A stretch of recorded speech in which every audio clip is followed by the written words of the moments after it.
This call is now being recorded. This call is now taking notes. Spine सीधी, 3 बार ओम का उच्चारण और उसके बाद प्रार्थना। ओम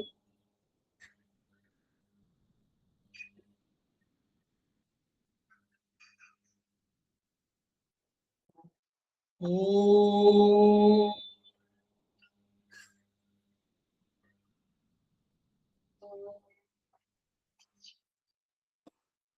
ओम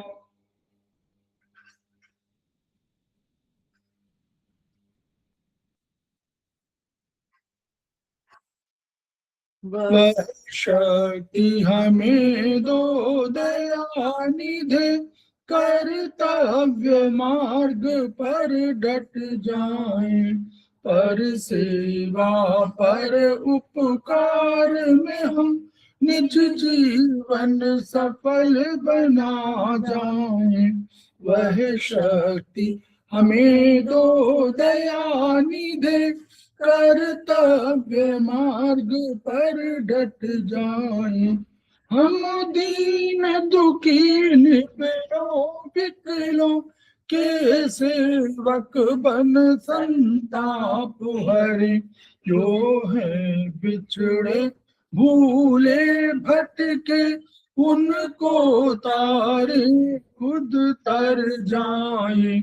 वह शक्ति हमें दो दया निधे, कर्तव्य मार्ग पर डट जाए। चल देश दंभ पाखंड झूठ, अन्याय से निश दिन दूर रहे, जीवन हो शुद्ध सरल अपना, शुच प्रेम सुधारस बरसाए। वह शक्ति हमें दो दया निधे, कर्तव्य मार्ग पर डट जाए। निज आन मान मर्यादा का प्रभु ध्यान रहे, अभिमान रहे, जिस देव भूमि में जन्म लिया, बलिदान उसी पर हो जाए। वह शक्ति हमें दो दया निधे, कर्तव्य मार्ग पर डट जाए, पर सेवा पर उपकार में हम निज जीवन सफल बना जाए।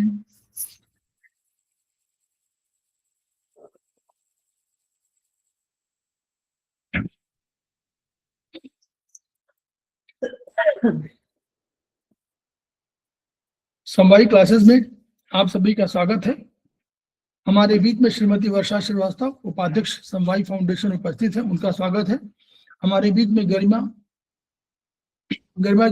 बिश्र उपस्थित है, समवायी फाउंडेशन की प्रमोटर हैं और हमारी आज की फैकल्टी हैं, उनका स्वागत है। हमारे बीच में सरिता जैन जी उपस्थित हैं, समवायी फाउंडेशन की प्रमोटर हैं, उनका स्वागत है।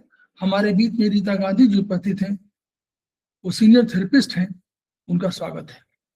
इसके अलावा हम लोग उनका भी स्वागत करते हैं जो अभी इस क्लास को ज्वाइन करेंगे, और उनका भी स्वागत है जो वीडियो के माध्यम से इसे देखेंगे और सुनेंगे।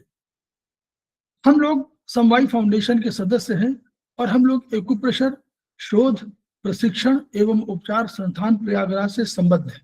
वहां के मनीषी ब्रह्मलीन MP खेमकर सर के हम ऋणी हैं, जिनकी वजह से संस्थान को यह शोहरत मिली हुई है और हमारी इस एक्यूप्रेशर विधा को इतनी ख्याति और इतनी उन्नति प्राप्त हुई है।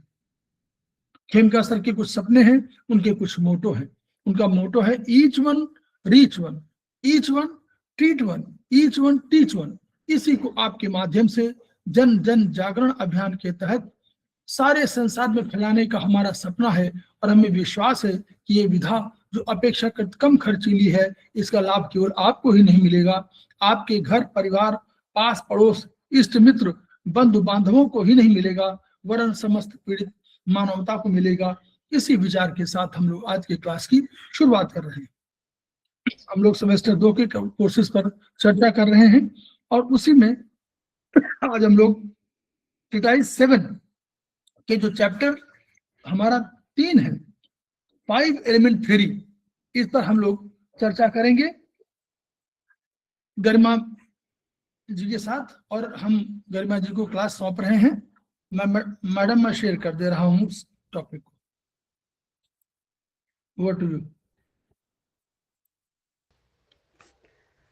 सबसे पहले अरविंद सर को प्रणाम, सभी को प्रणाम। आज हम चैप्टर 3 5 एलिमेंट्स थ्योरी के बारे में पढ़ेंगे।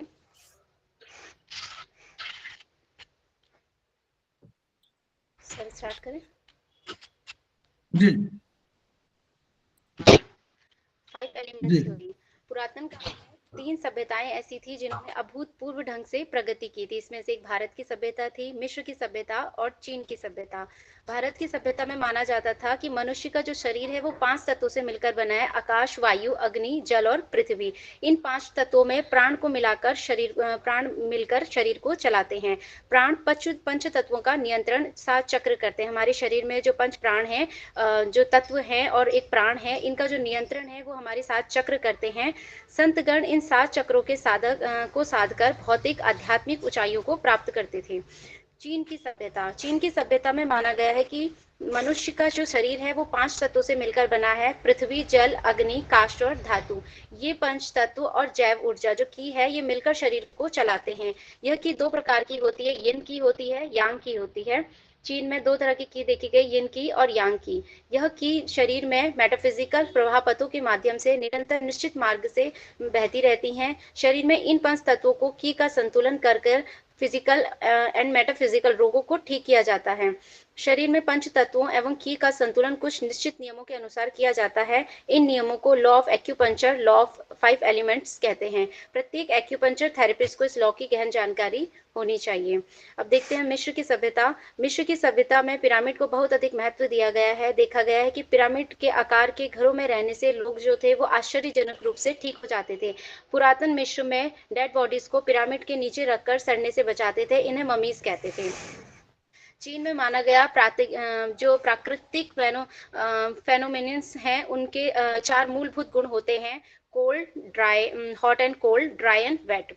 हॉट कोल्ड जो हैं वो अपोजिट हैं एक दूसरे के। इनमें से कुछ कॉम्बिनेशन हो सकते हैं, जैसे हॉट के साथ ड्राई हम ऐड करते हैं, hot dry, hot wet, cold dry, cold wait.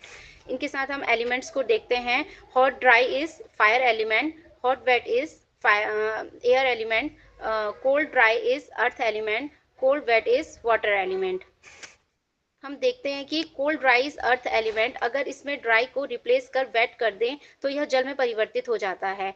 Cold wet is water element. मौसम में परिवर्तन से हॉटनेस, कोल्डनेस, ड्राइनेस, वेटनेस बढ़ती और घटती रहती है। शरीर में एलिमेंट्स के संयोजन में भी परिवर्तन होता रहता है। जब हम भोजन करते हैं तो उस भोजन से भी हमारे शरीर में हॉटनेस, कोल्डनेस, ड्राइनेस और वेटनेस घटती बढ़ती रहती है। मिस्र में यह अलग 4 तत्व सिद्धांत के अनुसार किया जाता था। जो चाइनीज है उसमें 5 एलिमेंट्स थ्योरी है, उनमें ये यांग की जो थ्योरी है सबसे पहले। अब देखिए मैडम, अब देखिए, हेलो, अब ये हमको समझना है कि जो हमारी डिस्टर्बेंस किसी का बहुत आ रहा है क्या? आप ही का है? एनीवे सर आवाज बहुत स्लो आ रही है, गरिमा की भी आपकी भी स्लो आ रही है। एक सेकंड, स्लो आ रही है? हाँ मुझे तो आ रही, बाकी को आ रही क्या बताएं वो सब? अच्छा इससे एक सेकंड, अब बताइए, आप सर बोलिए। अभी भी स्लो है सर। और बाकी लोग बोले, बाकियों को भी है क्या? अभी लोग बताइए। मुझे ठीक आ रही है। अच्छा देखिए, हेलो, अब आप आवाज आ रही कि नहीं? बोलिए। हाँ सर, मैं लेफ्ट करके फिर से ज्वाइन करती हूँ। ज्वाइन करिए। तो हम लोग 3 सभ्यताओं पर चर्चा कर रहे थे, मैडम ने चर्चा किया। तो भारत की सभ्यता में आकाश, वायु, अग्नि, जल, पृथ्वी है। अगर हम चीन की सभ्यता की बात करें तो चीन की सभ्यता में काष्ठ है, जो वुड जिसको बोलते हैं, वुड है, फिर फायर है, फिर अर्थ है, फिर मेटल है, फिर जल है।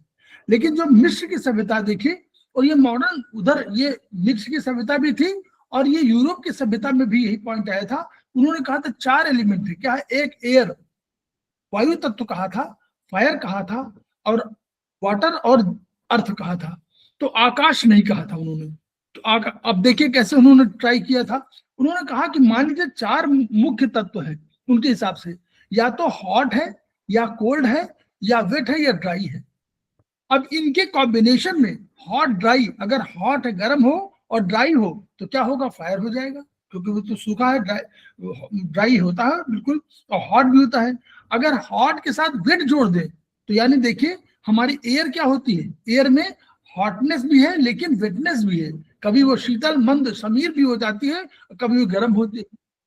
कोल्ड ड्राई कंसेप्ट है, देखिए कोल्ड ड्राई क्या है, मतलब जो अर्थ है, अर्थ हमारी क्या है, हमारी जो है कोल्ड, हम लोग कोल्ड बोलते हैं ना कि सूरज के अगेंस्ट में हमारी अर्थ जो है वो कोल्ड है, तो कोल्ड है और ड्राई है, सूखी है, तो वो अर्थ हो गई।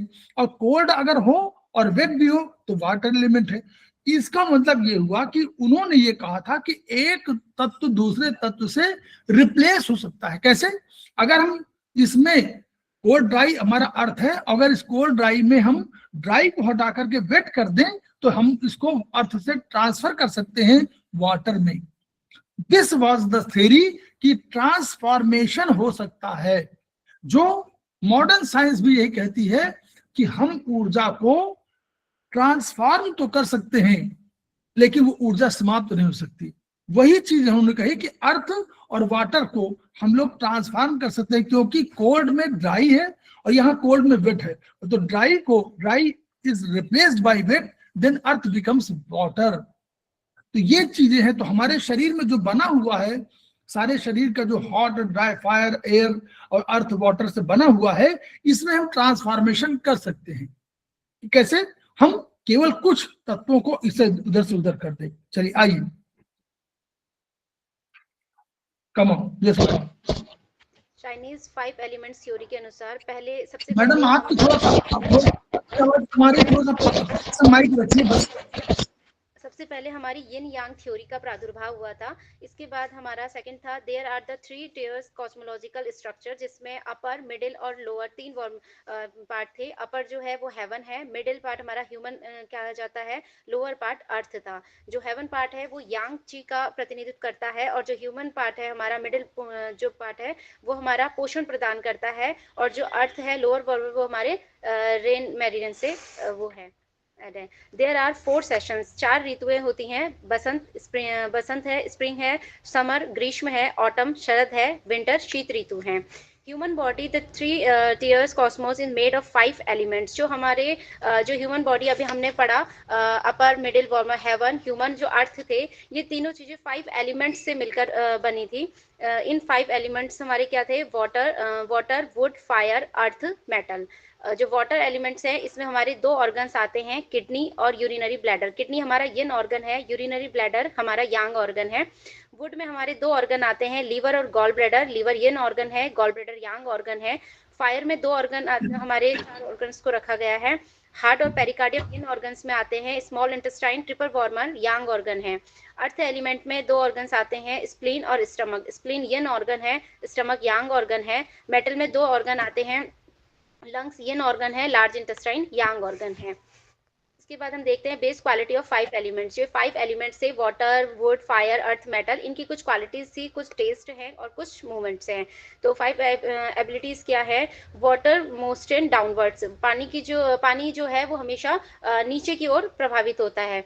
फायर फ्लेम्स अपवर्ड, फायर की जो फ्लेम्स होती है, अग्नि की जो ऊर्जा होती है वो ऊपर की ओर प्रवाहित होती है। Wood can be bends and straightened, जो वुड है वो जो कास्ट है वो मोड़ने और सीधी की जा सकती है। Metal can be modelled and can harden, जो धातु है उसको ढाला जा सकता है और कठोर किया जा सकता है।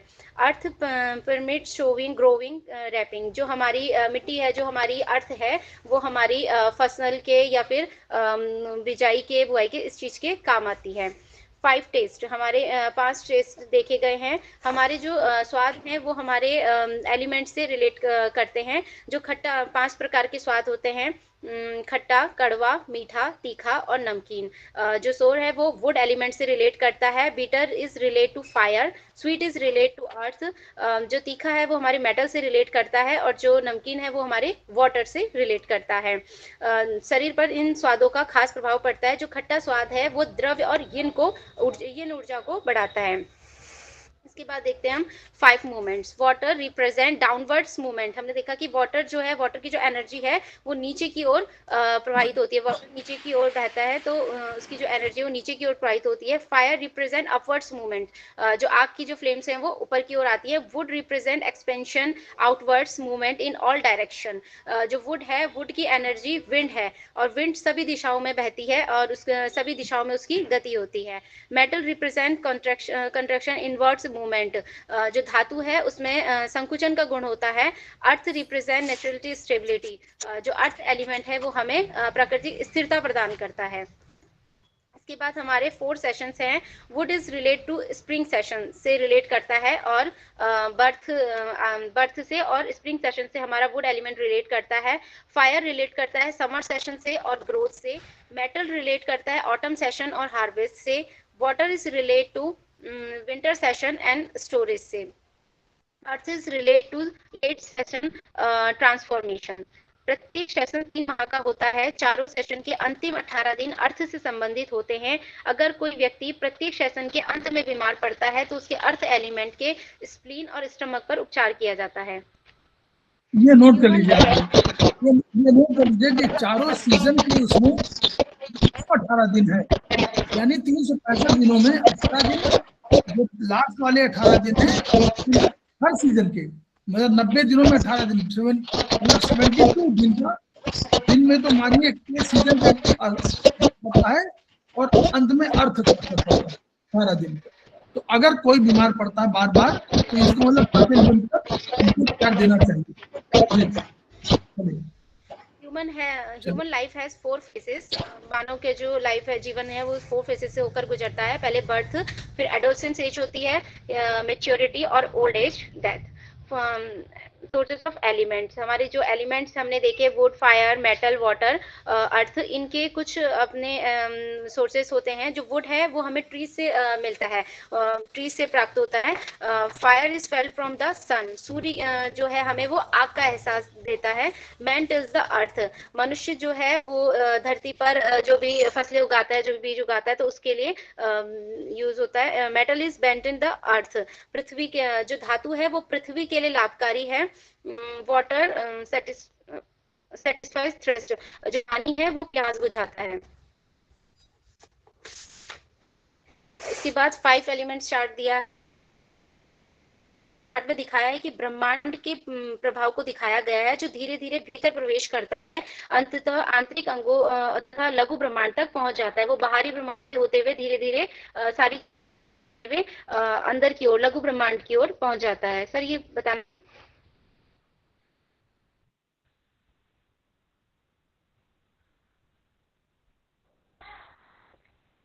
सर आपकी वॉइस नहीं आ रही है, म्यूट है।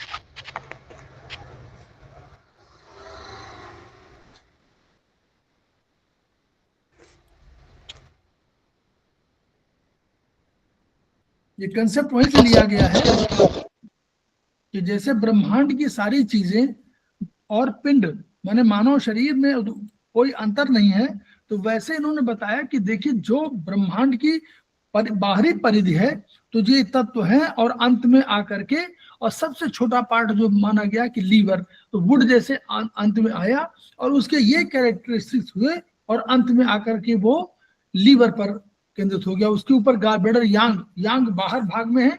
तो ये प्रकृति ब्रह्मांड के रिलेशनशिप को बताया गया है। ये उनके दार्शनिक सिद्धांत के आधार पर था और इसी दार्शनिक सिद्धांत के आधार पर उन्होंने सारी चीजों का क्रिएशन किया। और यही वो था इन यांग, इसी से माना, इन्हीं में कहा कि उनके कलर होते हैं, इसी के आधार पर कहा कि उनकी जो एनर्जी होती है और इन सब चीजों के आधार पर मसल टेंशन सारी चीजें जो आप देखते हैं 5 एलिमेंट चार्ट में, वो इन्होंने बताया। और अंत बताया कि वुड जो है अल्टीमेटली लीवर को रिप्रेजेंट करता है, और गाल ब्लैडर को और लीवर को, और जितने भी उसके गुण होंगे, वो चाहे टीयर्स हो, चाहे एंगर हो, चाहे सार हो, चाहे रेंसिड, चाहे आइज हो, चाहे साइट हो, ये सब जितनी चीजें थी वो वुड के उसमें हुई। इसी तरह फायर में बताया, और पांचों एलिमेंट का इन्होंने एक आपको रिलेशनशिप बता दिया कि ये रिलेशनशिप है जिसकी वजह से है। और वो शोध में जो रिसर्च उन्होंने किया था, ये दार्शनिक विचार था, लेकिन रिसर्च में जब पाया गया था तो उसका ट्रीटमेंट जब किया तो यही चीजें समझ में आई। इसका मतलब कि उनका दार्शनिक सिद्धांत सही पाया गया था, और अंत में इसको डॉक्टर वॉल ने सिद्ध किया कि वास्तव में जो उनका दार्शनिक विचार है वो साइंटिफिक विचार है, उसमें कोई अंतर नहीं है। ठीक है, चलिए आगे। 5-element theory. 5-element theory is problem-solving device following the energetic relationship of the 5 elements. Creative cycle, जिसे जेनेटिक साइकिल भी कहते हैं। हम सबसे पहले क्रिएटिव साइकिल देखेंगे कि इसमें wood tends to create fire. जो वुड है, एक चार्ट बना हुआ है, इसमें वुड से एरो बना है फायर की ओर। Wood is a creator of fire, fire is a creator of earth, earth is the creator of metal, metal is creator of water, water is creator of would.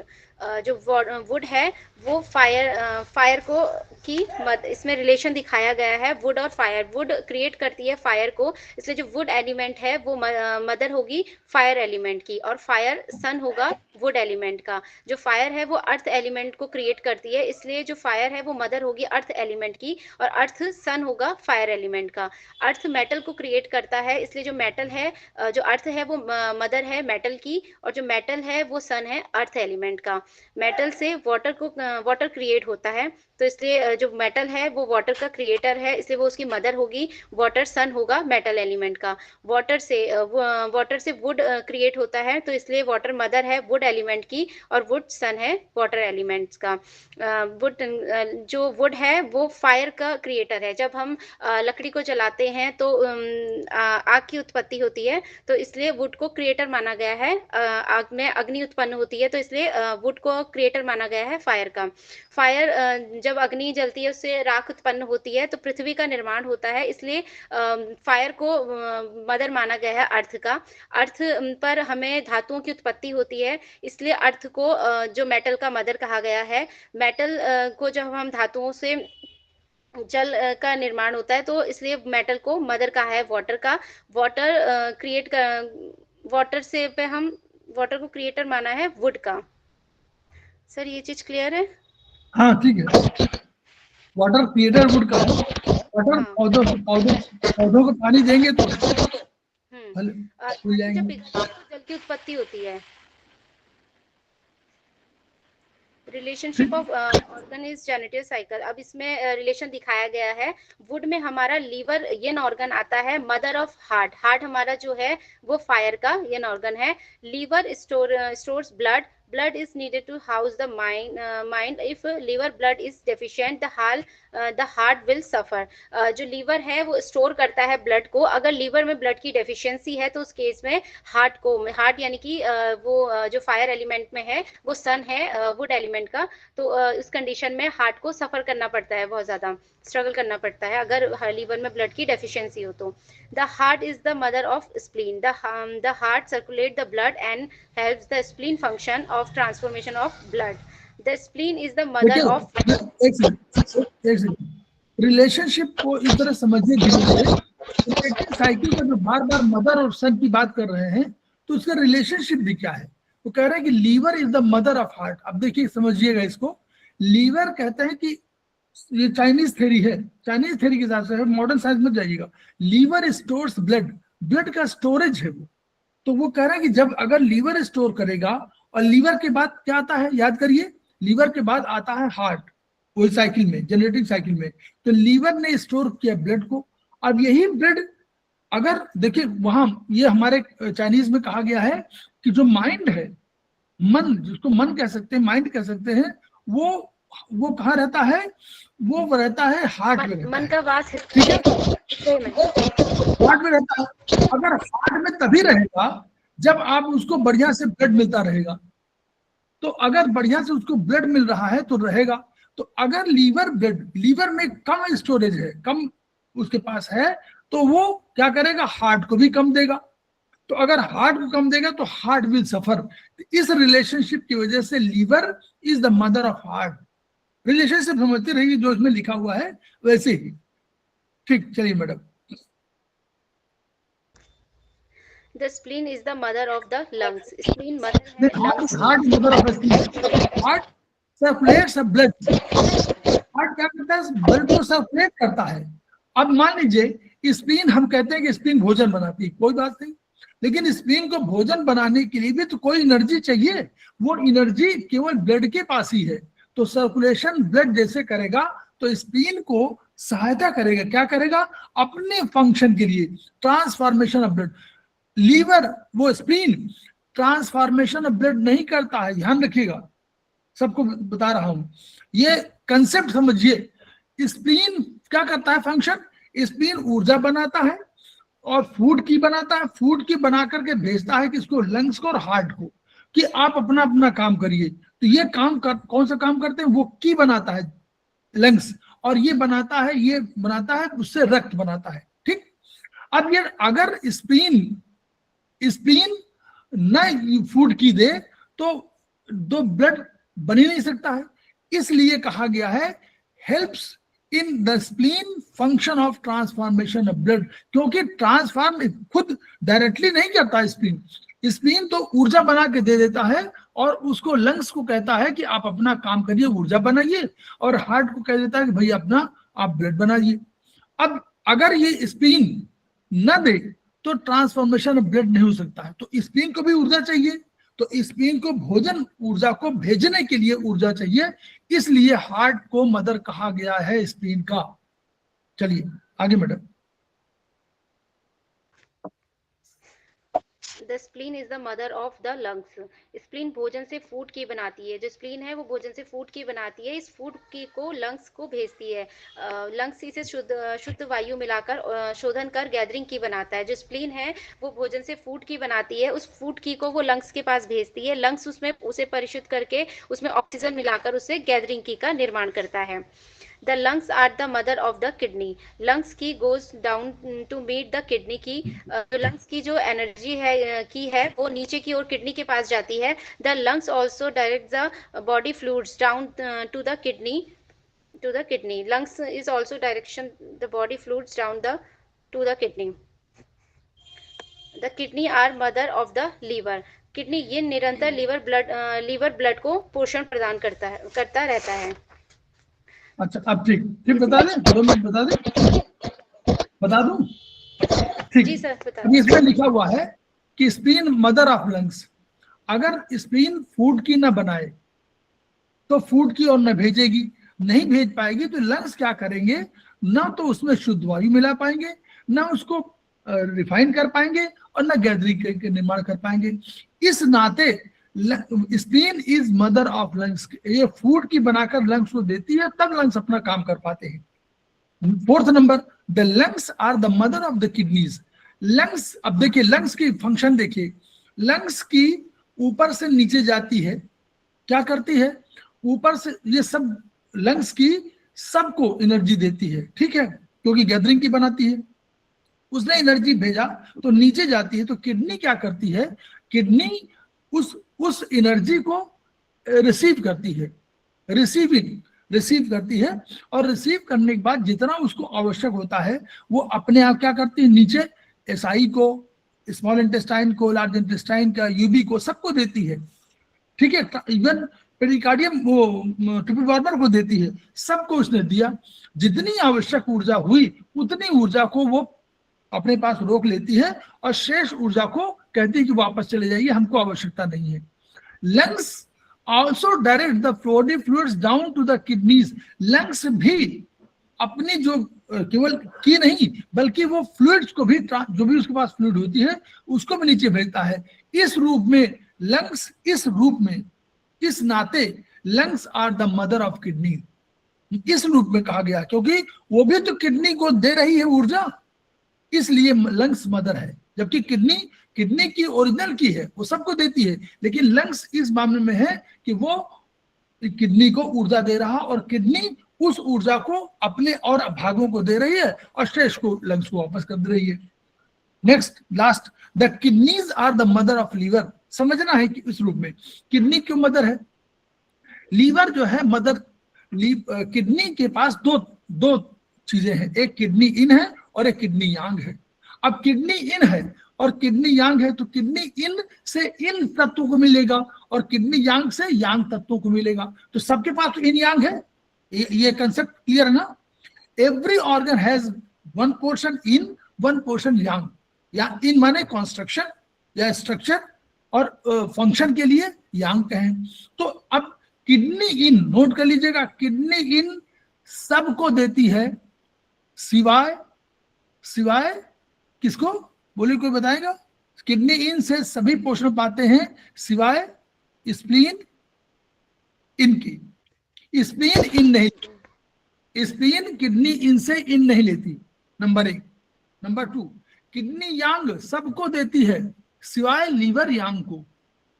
Liver यांग जो है kidney यांग से नहीं लेता कुछ, और spleen इन जो है सबसे लेती है, केवल इससे नहीं लेती। क्लियर, बस ये ध्यान रखें। चलिए, तो इसलिए किडनी इन निरंतर लीवर ब्लड का पोषण प्रदान करती रहती है। इस रूप में kidney is the mother of liver. चलिए, control cycle. Yes ma'am. Control cycle of subjection cycle, इसमें हम देखते हैं वुड का जो डायरेक्शन बनाया हुआ अर्थ की तरफ बनाया है। जो वुड है वो कंट्रोल करता है अर्थ को। वुड कंट्रोलर है अर्थ का। अगर जैसे वुड कहीं पर अर्थ है तो अगर हम उस पर वृक्ष लगा देते हैं तो वुड से उसे कंट्रोल किया जाता है, तो वुड कंट्रोलर माना जाता है अर्थ का। फायर का कंट्रोलर हम वाटर को मानते हैं। कहीं पर आग लगी हो तो हम उसे बुझाने के लिए पानी का यूज करते हैं, तो water is controller of fire. जो मेटल एलिमेंट्स में हम देखते हैं मेटल को कंट्रोलर माना गया है वुड का।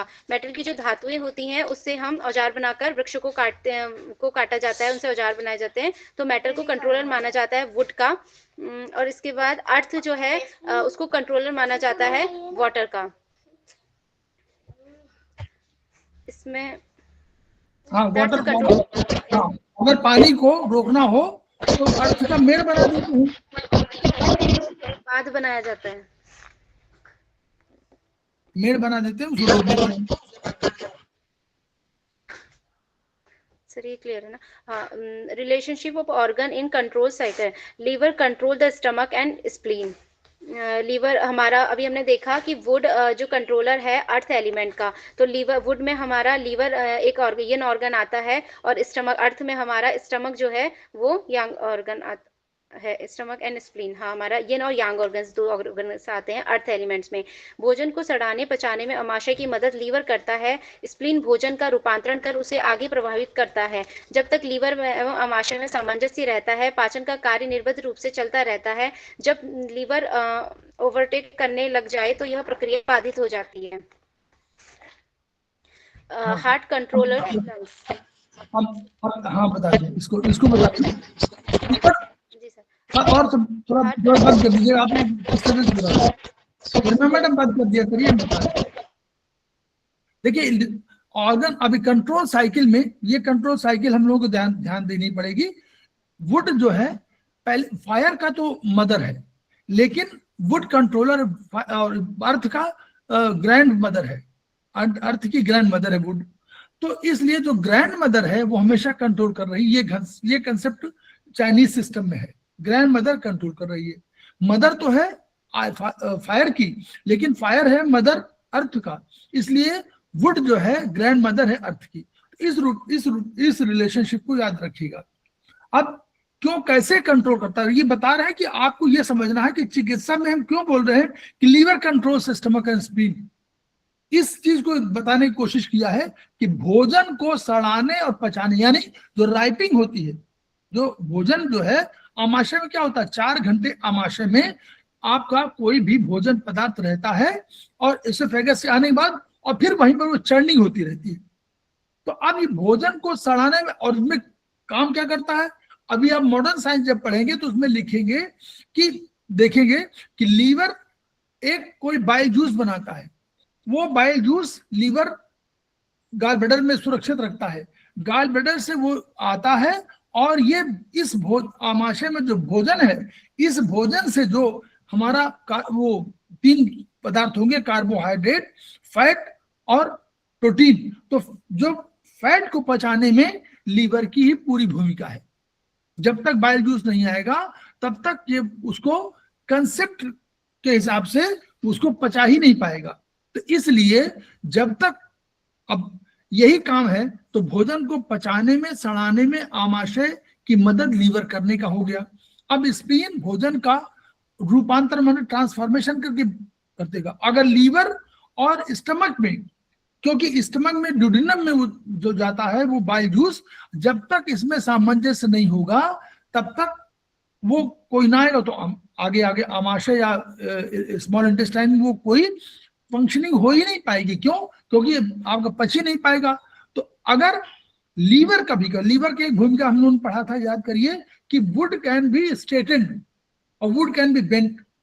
तो वुड जो है, लीवर वुड का कैरेक्टर है, तो वो क्या ओवर एक्ट, मान लीजिए कभी ओवर एक्ट करेगा तो उसको उस पर दबाव, ओवर एक्ट माने करने का दबाव दे देगा, दबाव देगा, आक्रमण कर देगा। इसको बोलते हैं आक्रमण करना। तो आक्रमण कर देगा तो क्या होगा कि इस आमाशय और एसआई वगैरह जितने ही आपका इनका काम है, ये काम रुक जाएगा। तो आपका वर्चुअली क्या हो नहीं पाएगा, आपका रूपांतरण, जो भोजन का ट्रांसफॉर्मेशन नहीं हो पाएगा और उससे आपका रक्त नहीं बढ़ पाएगा, अल्टीमेटली रक्त नहीं बढ़ पाएगा। तो ये उसको बता रहा है। ठीक, चलिए मैडम। हार्ट कंट्रोलर्स लंग्स हृदय रक्त को फेफड़ों में भेजता है। फेफड़े रक्त को शोधन कर उसमें ऑक्सीजन मिलाते हैं। रक्त की मात्रा का नियंत्रण हृदय करता है। Heart governors blood, lungs governor qi and blood nourish each other. चलिए अब बता दीजिए। रक्त को हृदय का जो कार्य है वो रक्त को फेफड़ों तक भेजने का है। फेफड़े उसमें जो लंग्स हैं उसमें ऑक्सीजन को मिलाते हैं। रक्त की मात्रा को नियंत्रण कर रक्त की मात्रा का जो कंट्रोलर है वो हार्ट करता है। हार्ट जो ब्लड है उसका गवर्नर हार्ट है। लंग्स जो है वो गवर्नर है की का, ऊर्जा का जो गवर्नर है वो लंग्स है। की एंड ब्लड मिलकर शरीर को ऊर्जा प्रदान करते हैं, पोषण देते हैं। बहुत बढ़िया, ठीक यही चीज है। देखिए, हार्ट और लंग्स दोनों का फंक्शन अलग अलग है। हम हार्ट ने क्या बनाया था, रक्त बनाया था, और लंग्स बनाया। दोनों जब तक ची और ब्लड नहीं होंगे तब तक कैसे काम चलेगा। अगर ची न हो और ब्लड केवल हो तो ब्लड बढ़े कैसे? ब्लड को मूवमेंट भी करना है तो ची की वजह से मूवमेंट करेगा। तो हार्ट को इसलिए कंट्रोल किया गया कि रक्त, हार्ट ही भेजने वाला है लंग्स को। अगर माइदिवे रक्त न, हार्ट न भेजे तो लंग्स किसको ट्रांसफॉर्म करेगा, किसको ऑक्सीजन देगा? ठीक है, इस रूप में हार्ट कंट्रोल्स लंग्स। चलिए, स्प्लीन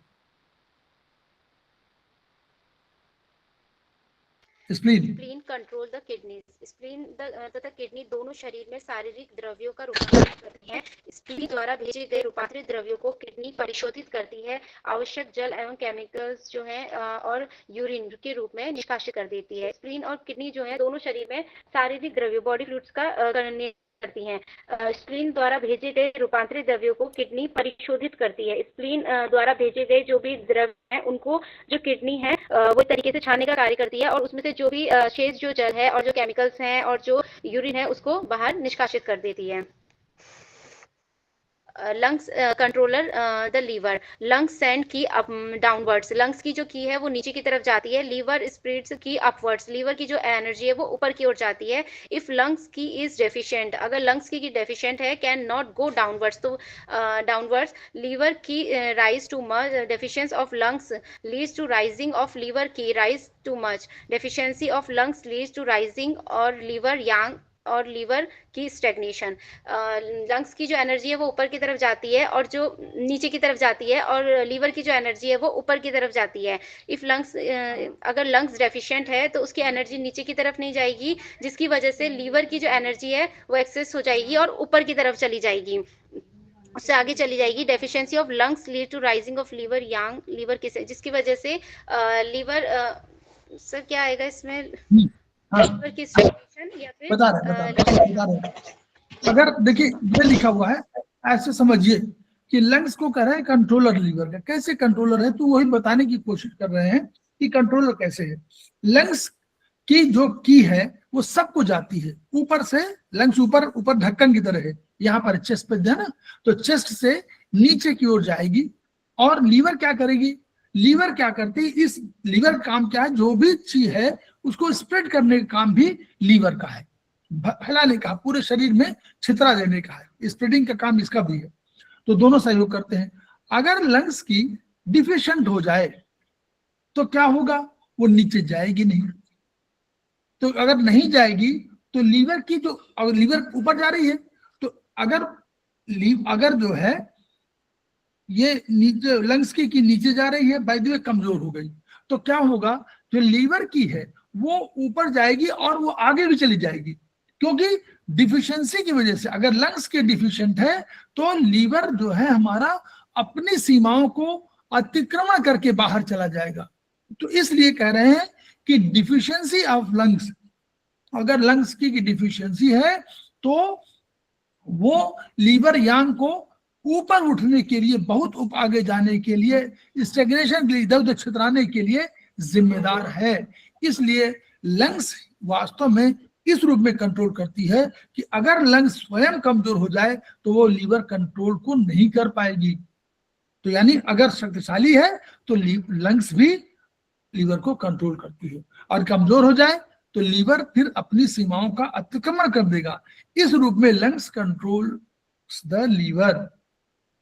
ठीक। Kidney control the heart. Kidney एवं हृदय दोनों मिलकर सामंजस्यपूर्ण ढंग से काम करते रहते हैं, ये स्वास्थ्य प्रदान करते रहते हैं। किडनी हृदय की साइज का कंट्रोल करती है। अगर कार्डियोमेगाली हो जाए तो किडनी का उपचार भी करना चाहिए। हाँ, अब ये आप ये नोट कर लीजिए कि अगर इसमें कह रहे हैं कि अगर कार्डियोमेगाली हो जाए तो किडनी का उपचार भी करना चाहिए, ये हमको ध्यान देना। Kidney control heart. देखिए किडनी और हार्ट दोनों मिल करके क्या काम करते हैं। हार्ट क्या है, हार्ट ब्लड का कंट्रोलर है ना, और ब्लड क्या है, गर्मी।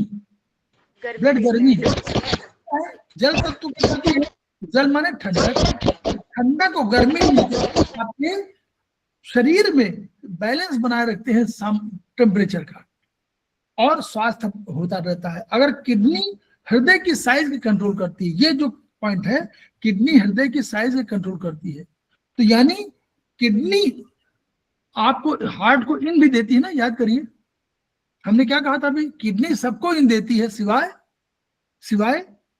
स्प्लीन के, और सबको यांग देती है सिवाय लीवर के। तो किडनी हार्ट को भी इन देती है। तो किडनी इस रूप में हृदय की साइज माने क्या है, स्ट्रक्चर माने इन। किडनी देखिए हृदय की साइज का मतलब क्या हुआ है, साइज माने बोलिए चाइनीज के हिसाब से, अरे इन और यही कंसेप्ट है, स्ट्रक्चर। हाँ यस स्ट्रक्चर। तो स्ट्रक्चर माने साइज, साइज माने स्ट्रक्चर ना, स्ट्रक्चर परिवर्तन हो, साइज में परिवर्तन तो स्ट्रक्चर पर बदल गया। तो किडनी हृदय की साइज का भी कंट्रोल करती है। अगर कार्डियोमेगाली हो जाए तो किडनी का उपचार करना चाहिए। तो इसलिए उन्होंने कहा किडनी और हार्ट दोनों ऊपर एक दूसरे पर है, तो इस रूप में किडनी हार्ट को कंट्रोल करती है। अच्छा देखिए, मान लीजिए एग्जाम्पल और भी दे रहे हैं, अगर किडनी कमजोर पड़ जाए, देखिएगा आप नोट कर लीजिए इसको, ये आप आगे पढ़ेंगे चैप्टर, इन्हीं चैप्टर से पढ़ेंगे। अगर किडनी कमजोर हो जाए तो लंग्स द्वारा भेजे गए सारी ऊर्जा को वो रोक नहीं पाएगी, और वो ऊर्जा छितर करके चली जाएगी वापस, और वापस जाएगी और हार्ट में आपको चेस्ट में आपको सफोकेशन क्रिएट कर देगी, अस्थमैटिक इफेक्ट दे देगी, और हार्ट भी उस पर प्रभावित होगा, क्योंकि हार्ट भी तो वहीं पर है दोनों लंग्स के बीच में, तो हार्ट भी प्रभावित होगा। इस रूप में भी kidney is the controller of heart. ठीक। ओवर एक्टिंग साइकिल और ओवर कंट्रोलिंग साइकिल, ये है। चलिए वुड ओवर द अर्थ। अब हमने देखेंगे कि वुड जो है वो कंट्रोलर है अर्थ का, earth over controller the water, water over controller the fire आएगा यहाँ पे, मेटल है sir, fire, metal over controller wood. This is the destruction cycle. The element our controlled becomes severely deficient is such as the controller element such, is to be sedate. अच्छा, हम लोग पूरे theory में बात करते हैं इन यांग के बैलेंस की, एनर्जी बैलेंस का सिस्टम। ठीक, अब एनर्जी बैलेंस सिस्टम क्यों कहा गया कि यानी हम कह रहे हैं कि अगर मान लीजिए कोई कंट्रोलर एलिमेंट है जो कंट्रोल कर रहा है, one is controller one is controlled, तो जो कंट्रोलर एलिमेंट है उसको चाहिए कि अपनी सीमा में रहे, अधिक मत कंट्रोल करे। अधिक कंट्रोल, जैसे हमारे यहाँ समाज में क्या होता है, अगर आप किसी बच्चे को बहुत अधिक डांटने लगो तो बच्चा जिद्दी हो जाएगा, वही चीज है, वो कहेगा हम बातें नहीं सुनेंगे। तो अगर ओवर कंट्रोल कर रहे हो तो वो या तो टिमिड हो जाएगा, बेचारा परेशान हो जाएगा, तो उसमें जो है भीरुता आ जाएगी, टिमिडिटी आ जाएगी। तो इसलिए ओवर एक्टिंग, अगर आपने कंट्रोलिंग ठीक है, सामान्य कंट्रोलिंग है ठीक है, ताकि आपको डेवलपमेंट हो, लेकिन ओवर कंट्रोल करेंगे तो डिस्ट्रक्शन साइकिल है। डिस्ट्रक्शन इसलिए है क्योंकि जो आदमी डेवलप करना चाहता है वो बेचारा जो कंट्रोल्ड है वो बेचारा परेशान हो जाता है और वो डिफिशिएंट हो जाता है, सीवियरली डिफिशिएंट हो जाता है। जैसे आप बहुत बात में डांटिए तो जो बच्चा पढ़ने वाला होगा वो भी कमजोर हो जाएगा। तो ये जो है in such case the controller element is to be, अभी साइज दिशा में जो कंट्रोलर एलिमेंट है उसको सिलेक्ट कर दीजिए। तो भाई तुम क्या बात कर, मान लीजिए एग्जाम्पल दे रहे हैं, लीवर का ये एक्टिंग है कि लीवर अगर किसी को आसपास के ऑर्गन को कमजोर मान लेता है, जान जाता है, तो उस पर ये आक्रमण कर देता है। तो हम लोगों को वैसी दशा में, हम लोग याद करिए, अभी पढ़ेंगे आप लोग चैप्टर में, हम लोग लीवर को सिलेक्ट करते हैं तुरंत। लीवर 3, 13, 14, 5 पॉइंट है, 3, 13, 14 और TW6 और पेरिकार्डियम 6 इस पे लगा दे, और एक और पॉइंट है GB 34। तो 6 पॉइंट हमारे, 3, 2, 5, 6 पॉइंट हम लोग हैं, 6 पॉइंट से हम लोग लीवर को सिलेक्ट करते हैं। और उधर कहते हैं कि मान लीजिए स्प्लीन पे अटैक किया या स्टमक पे किया है तो उसको कहते हैं कि उसको टोन कर दो। क्यों? क्योंकि बेचारा परेशान हो गया है इनकी वजह से। तो ये ओवर एक्टिंग साइकिल का हमको ये इस रूप में समझना चाहिए। ठीक है, आगे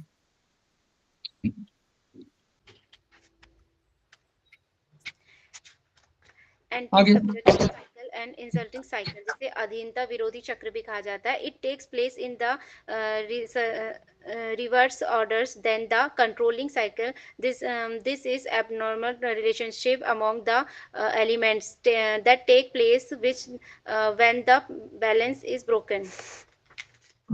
ये भी एक चीज बताए मैडम कि अगर सबडिविजन साइकिल, मान लीजिए फायर को कंट्रोल, मान लीजिए वाटर कंट्रोल करना हो फायर को, है ना, जैसे बाबा कोई हमारे मदर ग्रैंड मदर है और वो ग्रैंडसन को कंट्रोल कर रही है, लेकिन कभी ग्रैंडसन अगर उल्टा ग्रैंड मदर को डांटने लगे तो क्या होगा? तो वही इंसल्टिंग साइकिल को बोलते हैं, इंसल्ट कर रही। क्यों? क्योंकि कह रहे हैं कि it takes place in the reverse order than the controlling cycle. जो कंट्रोलिंग साइकिल था वो हमने वाटर कंट्रोल्स फायर, इसमें देखिए ओरिजिनली वाटर कंट्रोल्स फायर, ये उस कंट्रोलिंग एलिमेंट है, लेकिन हुआ यहाँ फायर पावरफुल है और वाटर को। कभी कभी ऐसी स्थिति आप पाते होंगे, याद करिएगा पूरे जीवन में, कि पानी से आग को बुझाते हैं और कभी कभी आग इतनी भयंकर होती है कि वाटर पानी डालिए ठंड से पूरा उसका खत्म हो जाता है। गर्म तवा खूब गर्म हो, आप पानी डालिए, थोड़ा सा पानी डालिए, पूरा वाष्प बन के उड़ जाएगा, दिखाई नहीं पड़ेगा। ये इसका मतलब हुआ कि फायर इज ओवर कंट्रोलिंग। जब ओवर कंट्रोलिंग नहीं, fire is not controlled by water but fire is controlling water rather. Clear? ये इसको बोलते हैं एंटी सबजुगेशन साइकिल। ये सबजुगेशन यानी कंट्रोलिंग साइकिल के विपरीत है। ये स्थिति कभी कभी आपको हो सकती है, कभी कभी होती है, लेकिन ये सिद्धांत पक्ष है, जानना जरूरी है। ये इंसल्टिंग साइकिल कहलाती है। इसमें दिया है वुड इंसल्ट। हाँ, metal inserted Yes, fire, ma'am. fire inserted water, water inserted earth, earth inserted wood. Yeah, this take place when the balance is broken. The control elements broken becomes much more powerful than the controlling elements. ये तब होता है जब संतुलन बहुत ज्यादा बिगड़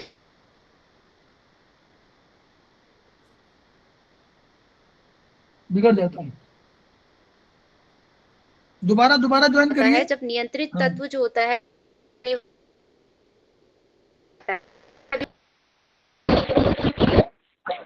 German ma'am, लेकिन हम जो एक बार इसमें फायर जर्मन मैम, एक बार बाहर हट करके दोबारा फिर ज्वाइन करिए, आवाज डिस्टर्ब हो रही है, दोबारा ज्वाइन करिए।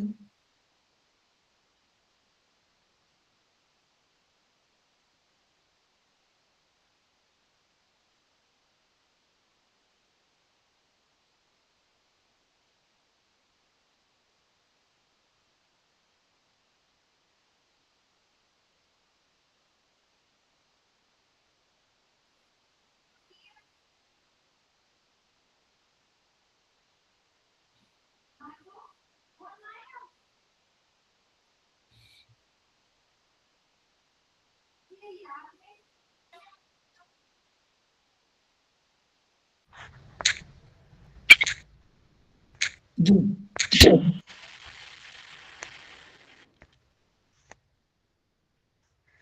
इसमें हमने देखा each elements can be नहीं था each elements can be imbalanced in 4 ways. हर तत्व जो है वो 4 तरह से असंतुलित हो सकता है. The element is in excess overreact on the controlled element. जब हमारा कोई भी तत्व जो है वो बहुत ज्यादा हो जाता है तो नियंत्रित तत्व पर ज्यादा असर डालता है. The element is deficient is insult by the control elements. जब हमारा तत्व बहुत ज्यादा कमजोर हो जाता है, कम हो जाता है तो नियंत्रक तत्व द्वारा अपमानित होने लगता है. The element is in excess draw excessly from the mother element. जब हमारा एलिमेंट बहुत ज्यादा हो जाता है तो मातृ तत्व से बहुत ज्यादा लेने लग जाता है, एनर्जी लेने लग जाता है. The element is deficient in fails to nourish the child. जब एलिमेंट बहुत ज्यादा डेफिशिएंट हो जाता है, बहुत ज्यादा कमजोर हो जाता है, कम हो जाता है तो बच्चे को पोषण पूरी तरीके से नहीं मिल पाता है. Disease due to disbalance in the genetic cycle.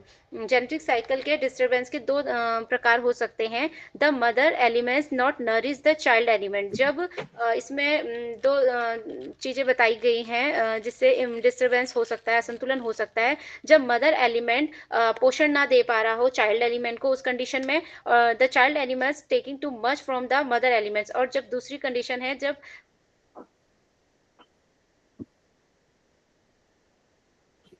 जो चाइल्ड एलिमेंट है वो बहुत ज्यादा पोषण ले रहा हो मदर एलिमेंट से. Liver mother heart child disbalance. इसमें डिसबैलेंस को दिखाया गया है. लीवर मदर है और हार्ट चाइल्ड है. Liver not nourishing heart. This कहाँ तक आज चलेंगे madam? the heart, particularly when the liver blood is deficient, when the causes heart blood deficiency is इससे palpitation एवं इंसोम्निया हो जाता है. ये तब होता है जब liver fails to nourish the heart. जब लीवर अच्छे में ब्लड नहीं होता है और हार्ट को अच्छे से पोषण नहीं मिल पाता है तो इस कंडीशन में लीवर में ब्लड की डेफिशिएंसी हो जाती है, जिसकी वजह से हार्ट ब्लड लीवर में ब्लड की डेफिशिएंसी होने की वजह से हार्ट में ब्लड की डेफिशिएंसी हो जाती है. मैडम आज तक कहाँ तक करेंगे सर? इसे इसके बाद खत्म करेंगे. कहाँ तक चलेंगे आज? सर ये लास्ट है बस. अभी आपके पास कल का समय है जी नहीं सर, ये वाला टॉपिक खत्म कर देती. तो ये देखिए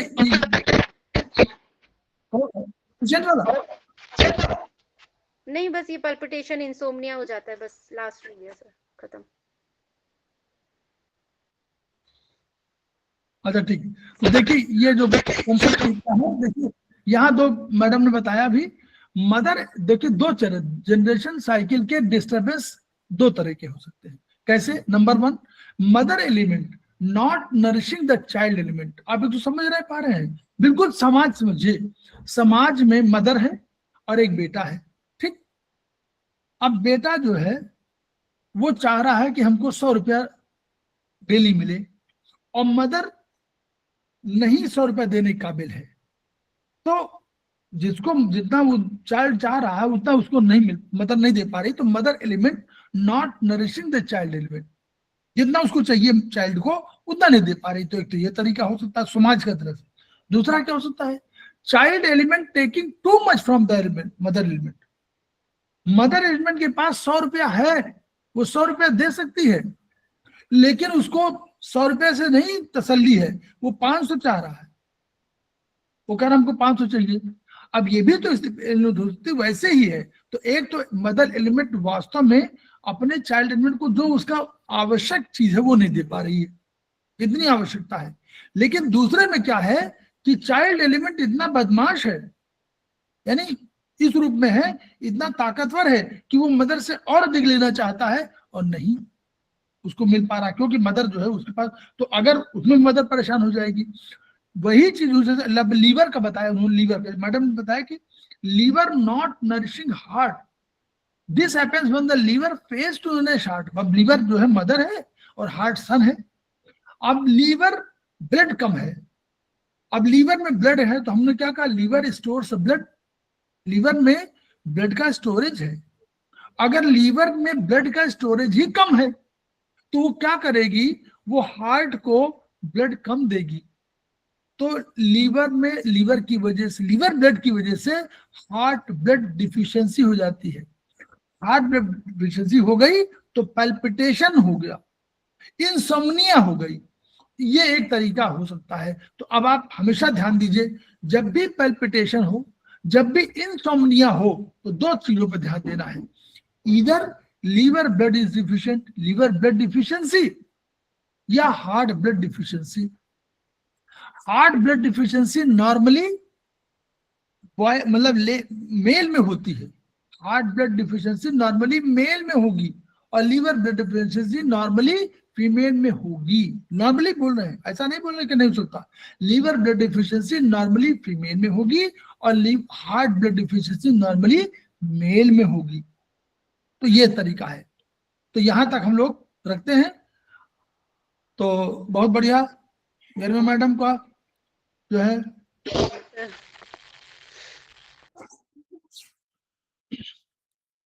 ये जो है